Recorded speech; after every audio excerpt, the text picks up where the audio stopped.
punk. Então o punk até hoje assusta. Você imagina em 82, numa cidade do interior como era Tabatinga. Chego no show, a Célia convida a minha mãe. Eu falo, puta que pariu, Célia. Porra, eu vou cantar aqui, eu não pago água, eu não pago luz. E a minha mãe ali. Porra, caralho. Porra, resumindo, dei 10 piruetas, aí daí começou aquele estilo que eu cantava de ficar gritando. Então, na verdade, a cultura brasiliense, a cultura principalmente a cultura periférica, que não existia em outras cidades, tá? Existia no Plano Piloto, existia em Tabatinga, unicamente. Infelizmente, somente depois outras cidades começaram a render também esse fruto. Mas então, eu estou voltando nessa história, porque a gente era muito alinhado ao Partido dos Trabalhadores. Tá? O Partido Comunista assustava a gente. Eles comiam criancinha, né? Então assim, quando eu vi... Ele morava na minha rua. Ele morava na minha rua, então eu não sei se ele tinha medo de mim ou eu tinha medo dele. Eu, caralho, o urso! Mas vamos lá. Aí o que acontece? Nisso, de toda essa efervescência aí, sim, começa o pessoal descer para Tabatinga para participar desses shows, porque eram shows muito raros.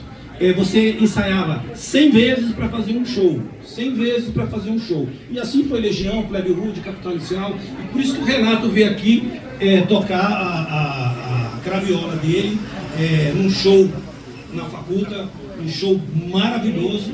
Quem viu, viu, né, Natinho? Eu não lembro dessa do pão, não. O Natinho, ele cheirava muito loló, então eu tenho dúvida se rolou o pão.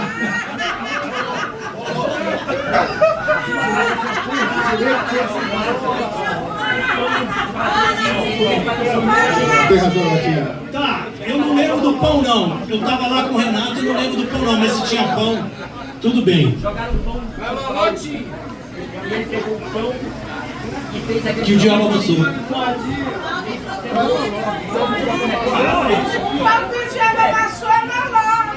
Paulo, liga, Paulo, liga. A faculdade, ele patrocina.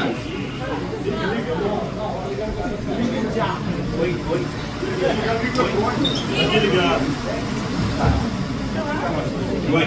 Então, a faculdade, ela recebia patrocínio. A base de hambúrguer na C1, que era hambúrguer, eles patrocinavam uma certa quantidade. Velho, acabou que alguns pães ficaram no chão. E na hora do show, cara, o Renato era aquela coisa assim, parecia que tinha sido um disco voador. Tocando sozinho com violão, era um Bob Dylan naquele momento. Cara, eu fiquei impressionado e foi muito do caralho.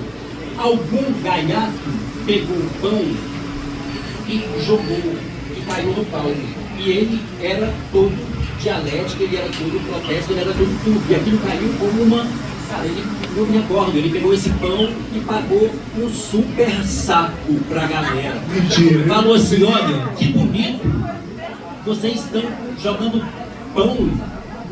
Aí ele discursou em cima da beleza do pão, no sentido bíblico, e pagou um saco pra galera que ficou todo mundo assim, ó, sem entender nada. Parabéns, vocês estão de parabéns, vocês estão jogando pão. Então a coisa está muito maravilhosa, né? Porque, porra, vocês estão desperdiçando pão, jogando pão. E era esse discurso que ele fazia, não só como ele fez ali no começo da carreira dele, como ele era solidário da época, né? Como a gente acompanhou no restante dos outros shows dele, né, velho? Legião não era caça-níquel, ele podia colocar um Maracanã a todo momento lotado, mas a gente sabe que ele não fazia isso, né? Pô, ele discutia, ele decidia, ele era aquela coisa que o Renato era. Mas tudo isso É legal, só vou falar, falando de perseguição. Recentemente a gente começou a receber, eu fazia as letras, eu fiz uma letra chamada O Vírus do Ipiranga, era uma paródia do hino nacional. Aí a gente recebeu a censura, a avaliação da censura por essa música, que é muito legal. Eles questionando a música contra a pátria. E era muito engraçado. Então, de 3 músicas que a gente colocou, nenhuma foi liberada aí a Poligram, que é de água de jogar, para colocar. E eu queria, se vocês pudessem ouvir o vídeo do Ipiranga, vale até hoje. A letra, sabia, a pegada punk que a gente tinha naquela época. Então, eu estava na vovó do Natinho, né? O Natinho falou o melhor Tenho loló. memória, eu tenho vagas A melhor loló, eu acho que ele tava. Mas vamos lá, vamos passar da loló. Eu tinha uma banda com o Natinho chamada Arroz Provisório. Era só eu e ele. O Sorriso e o final do Ronaldo no baixo. Tinha o Ronaldo no baixo, o Sorriso, seu primo, também na guitarra, ensinava a bateria. Quem cheirava só, porra? Só que só foi uma apresentação. Cara, gente, na boa, o Natinho nunca teve ritmo. Não sei quem conhece o Natinho. Ele não consegue fazer isso aqui, ó. 1, 2, 3, 4. Não consegue. Então a gente fazia o nome da música, o nome da banda era Rodo Provisório, que era tocar um show só. Cara, o Natinho errava tudo, velho. E eu era o baterista. E o baterista é o cara que tem ritmo, né? E o Natinho errava tudo. E a gente fez os 3 ensaios. Não, total. E outra coisa, sempre nos shows, sempre. Deixa eu continuar essa história. Velho, eu comecei a atravessar. E o Cascão na bateria. E o Cascão, ele eu me lembro. porra, velho. E ele pegou. E tava meio que chovendo, bem lento assim. E o Cascão pegou as barretas e jogou em mim. Filho da puta, você tá atravessando. Pá, pá. Sério, e você, a banda acabou ali, o público não entendeu nada, sacou? Parece que você ainda pagou um mijão. Não, você pagou um mijão, parece do lado, que era sua atitude, velho. Parece que você saiu, fez um protesto, e a gente acabou, cada um foi para um lado. Cara, fizemos só uma apresentação e nós nos tornamos muito mais amigos. Mas aí eu aprendi que não se deve fazer banda com o Natinho. Não, mas depois a gente gravou. A gente gravou. Eu sou o primeiro parceiro musical com Margarete, né, velho? E a gente gravou aquele single com o Aguinello, que juntou um monte de gente. Nossa, do Aguinello. A gente fez o primeiro jingle pro Aguinello.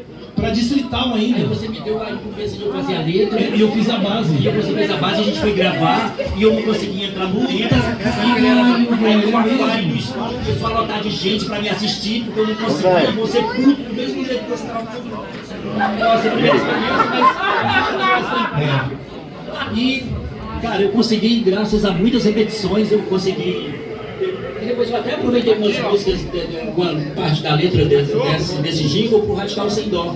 Tipo a parte do todo mundo quer se dar ao luxo de tudo, todo mundo joga o lixo no chão, já chega, quero saúde, não sei o que, educação. Enfim, eu usei alguns versos pro Radical depois desse jingle, assim, mas muita briga.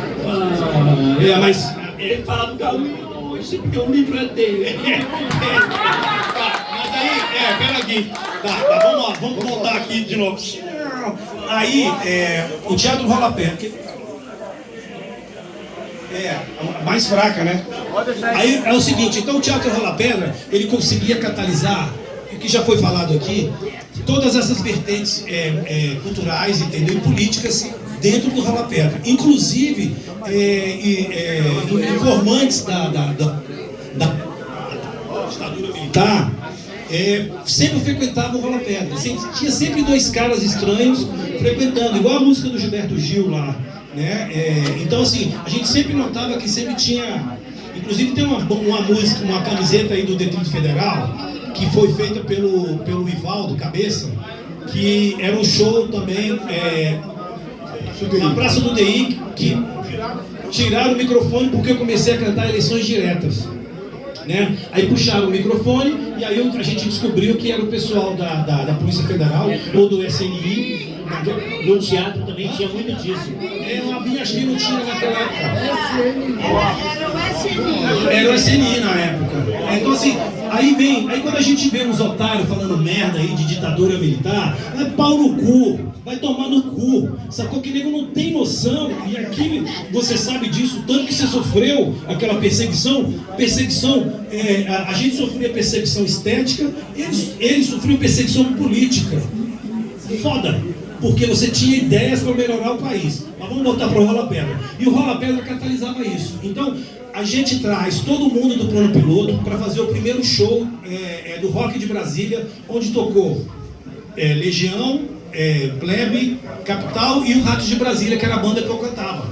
Então, ali tinha uma mistura de hip com punk, todo mundo absorvendo uma informação super nova, de pessoas que 2 anos depois seriam os ícones da música popular brasileira.